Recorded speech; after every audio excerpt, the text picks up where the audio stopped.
You ask Tiger to solve. This deals with linear equations with one unknown. The final result is x equals 13. Let's solve it step by step. Simplify the expression. Expand the parentheses. Simplify the arithmetic. Group all constants on the right side of the equation. Add 20 to both sides. Simplify the arithmetic.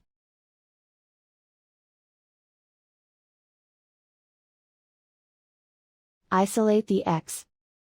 Divide both sides by 5.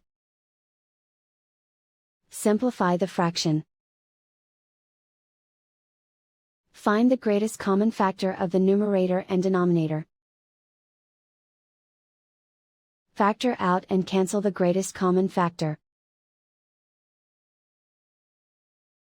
And so the final result is x equals 13.